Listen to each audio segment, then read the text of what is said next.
ಅಧಿಕಾರ ಪರಿಗ್ರಹ ಪದ್ಧತಿಯ 4ನೆಯ ಶ್ಲೋಕದಲ್ಲಿ, ಅಂದರೆ ಪಾದುಕಾ ಸಹಸ್ರದ 144ನೆಯ ಶ್ಲೋಕದಲ್ಲಿ, ಪಾದುಕೆಯನ್ನ ಅನನ್ಯವಾಗಿ ನೆನೆಯುವವರಿಗೆ ಸಕಲ ಸೌಖ್ಯವೂ ಕೇಳದೇ ಇದ್ದರೂ ಸಿಗುತ್ತದೆ ಅಂತಾರೆ ದೇಶಿಕರು. ಶ್ಲೋಕ ನೋಡೋಣ.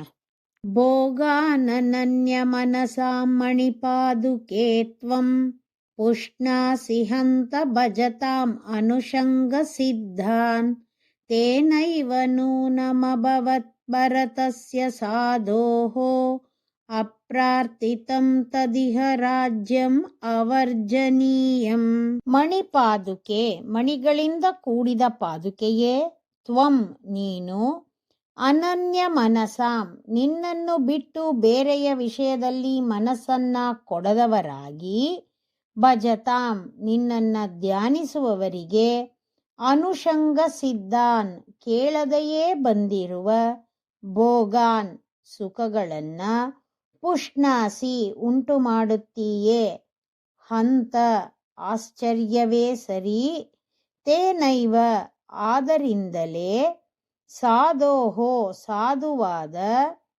ಭರತಸ್ಯ ಭರತನಿಗೆ, ಅಪ್ರಾರ್ಥಿತಂ ಪ್ರಾರ್ಥಿಸದೆ, ತತ್ ಆ ರಾಜ್ಯಂ ಲೋಕವನ್ನ ಕಾಪಾಡುವ ಕಾರ್ಯವಾದುದು, ಅವರ್ಜನೀಯಂ ಬಿಡಿಸಲಸಾಧ್ಯವಾದುದಾಗಿ, ಅಭವತ್ ಆಯಿತು, ನೂನಂ ಇದು ನಿಶ್ಚಯ.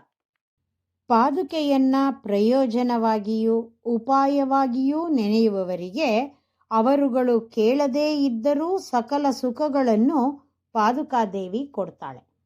ಹಾಗಾಗಿಯೇ ಭರತನು ಏನನ್ನೂ ಅಪೇಕ್ಷಿಸದೆ ಪಾದುಕೆಯನ್ನ ಪ್ರಯೋಜನವಾಗಿ ಉಪಾಯವಾಗಿ ಆರಾಧಿಸಿದ್ದರಿಂದ ರಾಜ್ಯವನ್ನ ಪರಿಪಾಲನೆ ಮಾಡುವಂತಾಯಿತು. ಈ ರಾಜ್ಯ ಪರಿಪಾಲನೆ ಮಾಡುವುದನ್ನ ಭರತನು ನಿರಾಕರಿಸಿಯೇ ಪಾದುಕೆಯನ್ನು ತಂದದ್ದು.